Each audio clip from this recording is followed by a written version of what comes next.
Tapi Naomi berkata, pulanglah anak-anakku. Mengapa kamu turut dengan aku? Bukankah tidak akan ada lagi anak laki-laki yang kulahirkan untuk jadikan suamimu nanti? Pulanglah anak-anakku, pergilah, sebab udah terlalu tua aku untuk bersuami.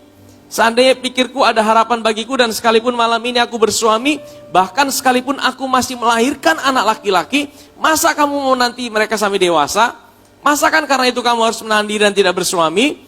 Janganlah kiranya demikian anak-anakku, bukankah jauh lebih pahit yang aku alami daripada kamu sebab tangan Tuhan teracung terhadap aku. Jadi gini saudara, Naomi ini sebenarnya dia punya maksud yang baik. Ya, dia bilang sama Ruth dan Orpa, memang dalam tradisi Yahudi, kalau suami meninggal, maka adik dari suami itu berhak untuk menikahi istri kakaknya. Dua-duanya belum meninggal saudara, Mahlon dan Kilion. Ya, dua-duanya meninggal. Mau kasih siapa? Naomi bilang gini, masa aku harus kawin lagi? Kalaupun aku kawin dan punya anak, masa kalian harus tunggu anak itu jadi dewasa baru kalian kawin lagi sama dia? Kalian kan masih bisa dapat suami. Kalian masih bisa bangun rumah tangga. Kalian masih bisa temukan tempat peristirahatan kalian. Udahlah, jangan ikut saya. Saya ini memang udah dihukum Tuhan. Saya udah ngalami hal yang pahit. Hidup saya lebih pahit dari kalian. Saya kehilangan suami, saya kehilangan 2 anak.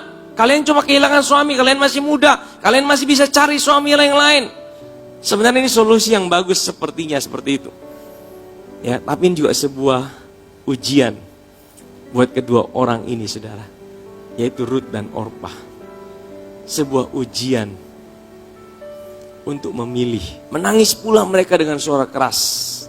Lalu Orpa mencium mertuanya itu minta diri. Tapi Ruth tetap berpaut padanya. Menurut sejarah, Orpa ini yang jadi ibu daripada Goliat.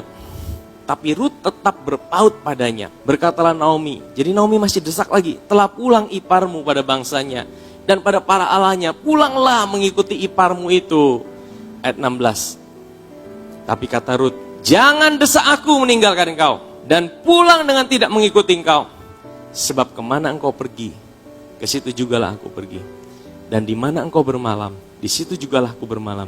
Bangsamulah bangsaku, Allahmulah Allahku. Saudara, kalau bagi Ruth, sebenarnya dia lebih enak tinggal atau dia ikut sama Naomi? Dia lebih enak tinggal. Karena apa? Karena dia bebas. Dia bisa cari suami lagi, dia bisa cari tempat peristirahatan, dia bisa temukan suami yang baru. Kalau dia ikut dengan Naomi, waduh, satu, orang Israel dengan orang Moab kurang cocok. Orang Moab itu dianggap bangsa asing. Ya, chance-nya dia untuk bisa nikah lagi kecil sekali. Dia dianggap bangsa yang tidak layak. Orang Israel tidak boleh kawin dengan orang Moab. Itu kesempatannya sangat kecil sekali dan dia mungkin akan merasa hidup dalam sebuah ketidakpastian. Dalam sebuah ketidakpastian dia ikut sama Naomi. Dan Orpa mulai pikir seperti itu. Oh ya, keadaan seperti ini, ya saya pilih amannya. Saya pilih amannya. Saudara, ini menggambarkan hidup kita ini adalah pilihan saudara. Apa yang dilakukan oleh Ruth dan Orpa? Mereka menghadapi situasi yang sama. Mereka menghadapi keadaan yang sama. Mereka menghadapi sebuah ketidakpastian yang sama. Sebenarnya kita suka ketidakpastian. Tidak ada yang suka ya. Kita semua minta mau ada kepastian. Betul? Ketika mereka tinggal di Moab, mereka bisa punya satu peluang untuk dapat kepastian lebih besar. Tetapi saudara, sekali lagi dari 2 orang ini kita bisa belajar bahwa hidup adalah sebuah pilihan. Mereka menghadapi situasi yang sama. Mereka menghadapi keadaan yang sama. Tapi mereka berdua bisa punya pilihan yang berbeda. Dan apa yang mereka pilih itu menentukan apa yang akan terjadi di masa depan mereka. Hari-hari seperti ini saudara, kita semua mungkin alami hal yang sama. Banyak orang mengalami situasi yang sama. Pandemi ini tidak pilih-pilih saudara. Persoalan ekonomi ini tidak pilih-pilih. Dia menghantam seluruh dunia.